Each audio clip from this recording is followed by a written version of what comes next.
Breaking news. మద్యం కుంభకోణం కేసులో వరుణ్ను విజయవాడలో విచారిస్తున్నారు సిట్ అధికారులు. మధ్యాహ్నం తర్వాత ఆయన్ను కోర్టులో హాజరుపరిచే అవకాశం ఉంది. ఇక శంషాబాద్లో స్వాధీనం చేసుకున్న 11 కోట్లను విజయవాడ తీసుకొచ్చింది సిట్.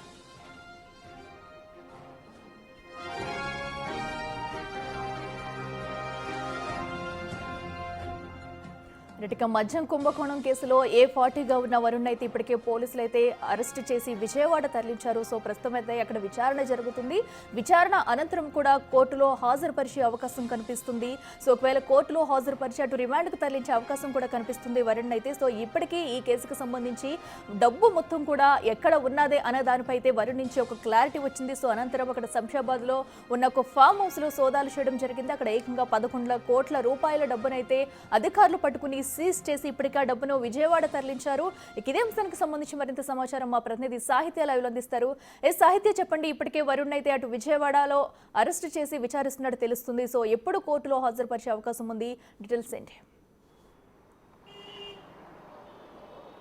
ఏవైతే 11 కోట్లకు సంబంధించి కూడా ఇన్ఫర్మేషన్ వచ్చిన తర్వాత సిట్ అధికారులు ఆ 11 కోట్లను కూడా సీజ్ చేసిన నేపథ్యం అయితే కనుక చోటు చేసుకుంది. కాబట్టి ఈ లిక్కర్ కేసులో ప్రధానంగా కెసిరెడ్డి రాజశేఖర రెడ్డి అనుచరులుగా వ్యవహరించినటువంటి ఎవరైతే చాణక్యతో పాటు ఇటు వరుణ్ ఉన్నారో, వరుణ్ కూడా గతంలో ఒక టీ షాప్లో వర్క్ చేసిన పరిస్థితి. అతను కీలకంగా మారిన తర్వాత అతనికి ఏదైతే డిస్టరీలకు సంబంధించి కూడా హెడ్గా పెట్టి నియమించి అతని ద్వారానే ఈ లావాదేవీలన్నింటినీ కూడా నడిపించిన పరిస్థితి. కొద్దిసేపు క్రితమే విజయవాడ సిట్ కార్యాలయానికి వరుణ్ని తీసుకొచ్చిన పరిస్థితి మనం ఎక్స్క్లూజివ్గా విజువల్స్ లో చూస్తే కనుక అతను ఏదైతే ఇన్ఫర్మేషన్ ఇచ్చాడో 11 కోట్లకు సంబంధించి కూడా ఆ 12 బాక్సులను కూడా బ్రౌన్ కలర్ ఏవైతే బాక్సులు ఉన్నాయో దాని మీద రెడ్ ప్లాస్టర్ తో వేసినటువంటి ఆ విజువల్స్ ని మనం ఎక్స్క్లూజివ్ గా చూడొచ్చు. ఇదే సిట్ కార్యాలయానికి అయితే కనుక ఆ డబ్బుని ఇక్కడికి తీసుకొచ్చారు. సీజ్ చేసిన డబ్బునన్నింటినీ కూడా కోర్టులో హాజరుపరిచే అవకాశం ఉంటుంది ఖచ్చితంగా. ఏదైతే కోర్టులో ఉన్నటువంటి జడ్జిని కూడా ఇప్పటికే సంప్రదించి ఈ డబ్బుకి సంబంధించిన ఇన్ఫర్మేషన్ కూడా ఆయనకి చెప్పిన తర్వాత అయితే కనుక ఈ డబ్బును ఏం చేయాలి కోర్టులో సబ్మిట్ చేసిన తర్వాత వరుణ్ని కూడా అంటే ఇప్పటి వరకు కూడా తీసుకొచ్చారు. ఇప్పుడు కూడా లోపల వరుణ్ని విచారిస్తున్న పరిస్థితి కనపడతా ఉంది. ఇదే నేపథ్యంలో అతన్ని అనేక విషయాలు కూడా అంటే ఎక్కడెక్కడ డబ్బు దాచారు అనే విషయాలను కూడా వరుణ్ని అడిగే ప్రయత్నం అయితే చేస్తూ ఉన్నారని చెప్పొచ్చు. అయితే ఇటువైపు నుంచే కూడా మనకి ఆ డబ్బుని లోపలికి తరలించిన పరిస్థితి. ఆ డబ్బు మొత్తం అంతా కూడా 11 కోట్లకు సంబంధించిన 12 బాక్సులు కూడా లోపలే ఉన్నాయి. ఇప్పుడు ఆ 12 బాక్సులను కూడా సీజ్ చేసి ఆ డబ్బుని సీజ్ చేసిన పరిస్థితి అయితే ఉంది. అక్కడ శంషాబాద్ దగ్గర ఇన్ఫర్మేషన్ వచ్చి అక్కడికి వెళ్ళిన తర్వాత అయితే కనుక ఈ డబ్బుని అందరినీ కూడా అక్కడి నుంచి ఇక్కడికి తరలించిన పరిస్థితి కనపడతా ఉంది.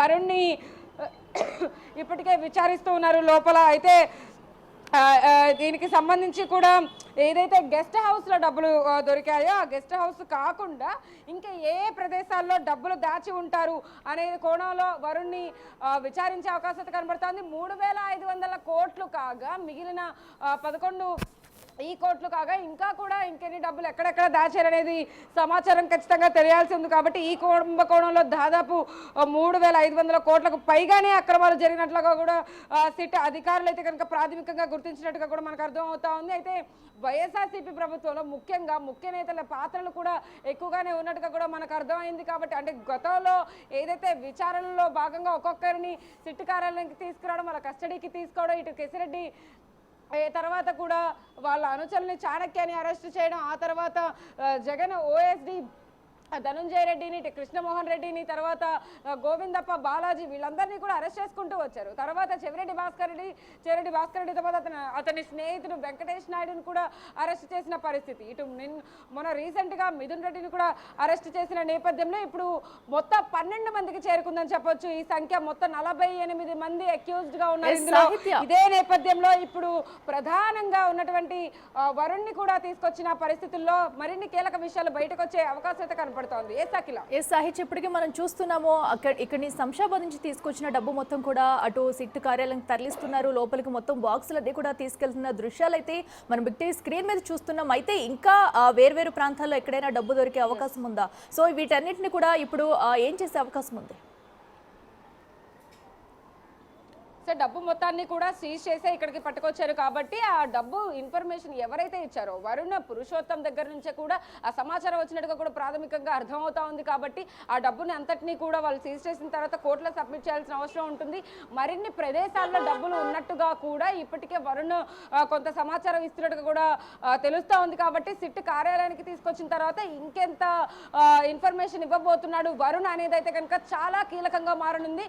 లిక్కర్ కేసులో ప్రధానంగా ఉన్నటువంటి అనుచరుడు ఎవరైతే కేసిరెడ్డి రాజశేఖర రెడ్డి అనుచరుడుగా వ్యవహరించి ఇతను ఒక టీ షాప్ లో వర్క్ చేసుకున్నాడు. అంతకుముందు చాలా సాదా సీదా ఉద్యోగం చేసుకున్నటువంటి వరుణ్ ఇప్పుడు ఒక డిస్టిలరీకి హెడ్ గా మారిన తర్వాత అతను ఈ డబ్బుల వ్యవహారాలన్నీ ఎలా నడిపించాడు, ఇతనికి ఆ డబ్బుల వ్యవహారాలన్నీ ఎలా తెలిసి ఎవరికి ఎక్కువగా ఇతను ఏదైతే ఈ డబ్బులన్నిటి గురించి మాట్లాడేవాడు, ఈ చాణక్యతో ఎంతవరకు కూడా సన్నిహితంగా మెలిగేవాడు, ఈ డబ్బు వ్యవహారాలన్నీ కూడా డైరెక్ట్ గా కేసిరెడ్డితోనే మాట్లాడేవాడా అనే విషయాలు కానీ అంతిమంగా అంటే ఈ డబ్బులన్నింటినీ కూడా 3,500 కోట్లు కావచ్చు, 11 కోట్లు కావచ్చు, ఇప్పుడు ఎక్కడెక్కడైతే దాచారో మరిన్ని కోట్ల డబ్బులు అవన్నిటిని కూడా అంతిమంగా ఎక్కడికి చేర్చే ప్రయత్నం చేశారనే దాంట్లో భాగంగా అయితే కనుక ఇతన్ని విచారించే అవకాశం ఉంది. తాడేపల్లి ప్యాలెస్ కి చేర్చారా, లేకపోతే అంతకుముందు గతంలో ఏదైతే ఇప్పటి వరకు కూడా డబ్బులన్నింటినీ కూడా ఎన్నికల ముందు వాడారు, ఎన్నికలలో డబ్బులు పంచేందుకే ఈ డబ్బులన్నింటినీ వాడారని చెప్తూ ఉన్నారు. ఆ డబ్బులన్నీ అక్కడే వాడారా, లేకపోతే మిగిలినవి ఏవైతే ఇంకా కొంత దాచిన డబ్బు ఏదైతే ఉందో మద్యం కుంభకోణం అంటే జనాల ప్రాణాల మీదకి తీసుకొచ్చిన అంటే స్పిరిట్ ఎక్కువ కలిపేయడం కానీ వాటిలో నాణ్యత లేని మందు ఎక్కువగా అమ్మిన పరిస్థితి, అలాంటి దగ్గర నుంచి కూడా అక్రమంగా డబ్బులు వీళ్ళు కాజేసిన పరిస్థితి. ఆ డబ్బులన్నింటినీ కూడా తాడేపల్లి ప్యాలెస్కి అంతిమంగా చేర్చిన దాఖలాలు ఏమైనా ఉన్నాయా అనే విషయాలను అయితే కనుక ఖచ్చితంగా కూపీలాగే అవకాశం అయితే కనపడతా ఉంది. వరుణ్ ఎలాంటి విషయాలు చెప్తాడు అనేది అయితే చాలా ఉత్కంఠగా మారిందని చెప్పొచ్చు. సిట్ కార్యాలయంలో ఇప్పటికే అతనిపై విచారణ చేస్తూ ఉన్నారు. ఈ డబ్బుల విషయం కూడా అతని ఇన్ఫర్మేషన్ ఇచ్చాడు కాబట్టి మరిన్ని విషయాలను అయితే కనుక పోలీసులు అధికారులు ఇటువైపు ఏదైతే ఐఓ శ్రీహరి ఉన్నారో ఆయన కూడా అడిగే అవకాశం అయితే కనపడతా ఉంది. ఇటువైపు అధికారులు అందరూ కూడా ముందుగానే ఇక్కడికి చేరుకున్నారు. కొద్దిసేపటి ఇప్పటికీ కేసుకు సంబంధించి కూడా ఇదివరకు కూడా పలువురిని అయితే ఇప్పటికీ అరెస్ట్ చేశారు, అటు విచారించారు. అయితే ఇప్పటి వరకు కూడా కేసుకి ఎలాంటి సంబంధం లేదంటూ కూడా వారించుకుంటూ వచ్చారు. అయితే ఏదైతే ఇప్పుడు పెద్ద మొత్తంలో డబ్బు బయటపడడంతో కూడా సో ఈ స్కామ్ ఎంత మొత్తంలో జరిగింది, ఇంకా డబ్బు ఎక్కడెక్కడ ఉంది అనే అనుమానాలు కూడా తలెత్తుతున్నాయి. అయితే ప్రధానంగా దీనిలో అసలు వరుణ్ పాత్ర ఏంటి, వరుణ్ ఏం చేశారు, ఎవరితో కాంటాక్ట్ అయ్యారు, వరుణ్ ఖాతాకి కూడా ఈ డబ్బు వెళ్ళిందా, తన నుంచి అసలు ఏం డీటెయిల్స్ వచ్చాయి? చెన్నైలో ఏదైతే డిస్టిలరీ లీలా డిస్టిలరీ కంపెనీ ఉందో ఆ కంపెనీకి అనుసంధానంగా పనిచేస్తూ కూడా ఇతను అంతా డిస్టిలరీ అన్నింటికి హెడ్గా ఉన్నారు. కాబట్టి గతంలో ఏదైతే ఇతను హెడ్గా నియమించిన తరువాత వరుణ్ పురుషోత్తం పాత్ర ఎక్కువగా మారింది. అక్కడ నుంచి కూడా డబ్బులని తరలించేలో భాగంగా అయితే కనుక ఇతనికే ఎక్కువ డబ్బులు కట్టాలి. ఇప్పుడు ఏవైతే బాక్సులు మనం చూస్తున్నామో ఇవే ఇతను తరలించే ప్రయత్నం అయితే చేసేవాడు గతంలో. అంటే అది సీక్రెట్గా నడిచింది కాబట్టి ఇప్పటివరకు ఎవరికి తెలియలేదు. ఇప్పుడు కూటమి ప్రభుత్వ అధికారంలోకి వచ్చిన తర్వాత ఒక investigation team, special investigation team దీన్ని తీసుకుంది. కాబట్టి చాలా ప్రాముఖ్యంగా ఈ లిక్కర్ కేసుని అయితే కనుక ఇప్పటి వరకు ఛేదిస్తూ వచ్చింది, ఒక్కొక్కరిని అరెస్ట్ చేసుకుంటూ వచ్చింది. ఇటు చెవిరెడ్డి భాస్కర్ రెడ్డి చేతుల మీదుగా, వాళ్ళ అనుచరుల చేతుల మీదుగా అయితే కనుక ఎవరైతే వాలంటీర్ల ద్వారా అయి ఉండొచ్చు, నియోజకవర్గాల మనుషుల ద్వారా అయి ఉండొచ్చు, 250 కోట్ల రూపాయలను కూడా తరలించి అది కూడా బాక్సుల్లో రూపాల్లోనే పంపించినట్టుగా కూడా గతంలో మనకు సమాచారం వచ్చింది. బట్ ఎప్పటికీ కూడా అంటే కస్టడీకి సంబంధించి కానీ ఏదైనా వివరాలు అడిగినప్పుడు నాకేమీ తెలియదు, నాకు సంబంధం లేదు అంటూనే అందరూ కూడా సమాచారం చెప్పిన పరిస్థితి అయితే ఉంది. అయితే ఇదే నేపథ్యంలో చెవిరెడ్డి భాస్కర్ రెడ్డితో పాటు మరికొంతమంది కూడా విచారణలో భాగంగా ఎక్కువ సహకరించకపోవడం కానీ, లేకపోతే దానికి సంబంధించి ఏవైతే వివరాలు అడిగినప్పటికీ కూడా నాకు ఇందులో సంబంధం లేదు, ఈ విషయాలు ఏవి కూడా నాకు తెలియదు అంటూ కూడా సమాధానాలను దాటివేసే ప్రయత్నం అయితే చేసిన పరిస్థితి అయితే ఉంది. ఇప్పుడు వరుణ్ ఇచ్చిన ఈ స్టేట్మెంట్ కానీ, వరుణ్ ఇచ్చిన ఏదైతే ఇన్ఫర్మేషన్ ఉందో ఇదంతా కూడా అందరి గుట్టు కూడా రట్టు చేసే విధంగా అయితే కనపడుతుందని చెప్పొచ్చు. బట్టబయలు తావు తీస్తూ కూడా మరిన్ని విషయాలు అయితే బయటకు వచ్చే అవకాశం కనపడుతుంది. అయితే కేవలం వరుణ్ అయితే ఏదైతే ఇప్పుడు 11 బాక్సులు ఈ 12 బాక్సులు పట్టుకున్నారో వీటి గురించే చెప్పారా, లేదంటే ఇంకా ఎక్కడైనా డబ్బు ఉందని ఇన్ఫర్మేషన్ కూడా ఇచ్చారు? ఎందుకంటే మరో 7 ప్రాంతాల్లో కూడా సోదాలు నిర్వహిస్తున్నారు, అటు శంషాబాద్ కాకుండా. సో అక్కడ ఏమైనా కూడా డబ్బు పట్టుబడే అవకాశం ఉందనుకోవచ్చా? ఎస్, ఇటు ఏపీలో కూడా అనేక చోట్ల కూడా డబ్బు దాచిన దాఖలాలు ఉన్నాయి కాబట్టి ఆ వరుణ్ ఎక్కడెక్కడ ఇప్పుడు ఈ ఫామ్ హౌస్ ఎవరికి తెలియదు, అంటే ఇంతవరకు కూడా అక్కడ డబ్బున్న విషయం ఎవరికి తెలియదు వరుణ్ చెప్పేంత వరకు కూడా.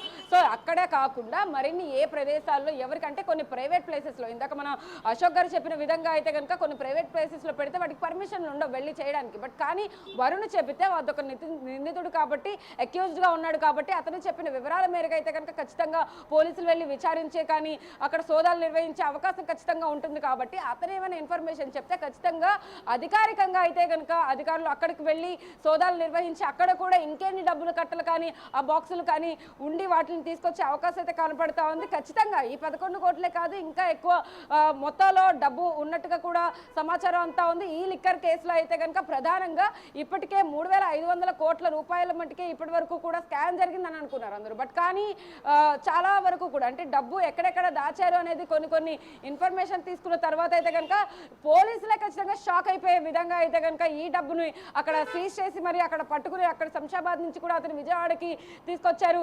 ఇక్కడ ఇన్ఫర్మేషన్ విజయవాడలో కానీ లేకపోతే ఇంకెక్కడైనా ఏపీలో పలు జిల్లాలలో ఎక్కడైనా డబ్బు దాచారా, ఇలాగే ఏదైనా రిసార్ట్స్లో కానీ లేకపోతే ఇంకెక్కడెక్కడైనా డబ్బులు దాచారా, లేకపోతే అపార్ట్మెంట్స్లో కానీ ఇంకొన్ని ప్రదేశాల్లో ఖచ్చితంగా డబ్బులు దాచినట్టుగా కూడా అర్థమవుతా ఉంది. కాబట్టి వాటన్నిటికీ సంబంధించిన ఇన్ఫర్మేషన్ అతని నుంచి తీసుకునే అవకాశం అయితే కనబడతా ఉంది. అక్కడ నుంచి కూడా అతన్ని అరెస్ట్ చేస్తారా లేకపోతే ఇంకా కొంత కూపీ లాగిన తర్వాతనే అప్పటి వరకు కూడా అదుపులో పెట్టుకుంటారా పోలీసులు అదుపులో అనేది అయితే ఖచ్చితంగా తెలియాల్సింది ఉంది. ఏదేమైనప్పటికీ కూడా మరిన్ని డబ్బుల్ని కూడా వాళ్ళు అతని ఇన్ఫర్మేషన్ ద్వారా అయితే కనుక వెళ్ళి తెలిస్తే ఎక్కడెక్కడ ఉన్నాయనే ఆ డబ్బు వ్యవహారానికి సంబంధించిన ఏమైనా సమాచారం తెలిస్తే ఖచ్చితంగా అక్కడికి కూడా వెళ్ళి సోదాలు చేసే అవకాశం అయితే కనపడుతుంది. కాబట్టి ప్రస్తుతం అయితే కనుక సిట్ కార్యాలయంలో వరుణ్ పురుషోత్తం అయితే కనుక చాలా లోతుగా దర్యాప్తు చేస్తున్నారు, వివరాలు కూడా అడిగి తెలుసుకుంటూ ఉన్నారు.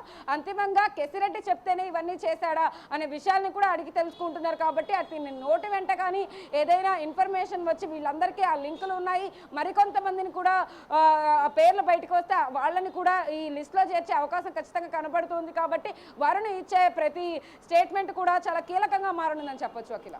రైట్ సాహిత్య, థ్యాంక్ యూ.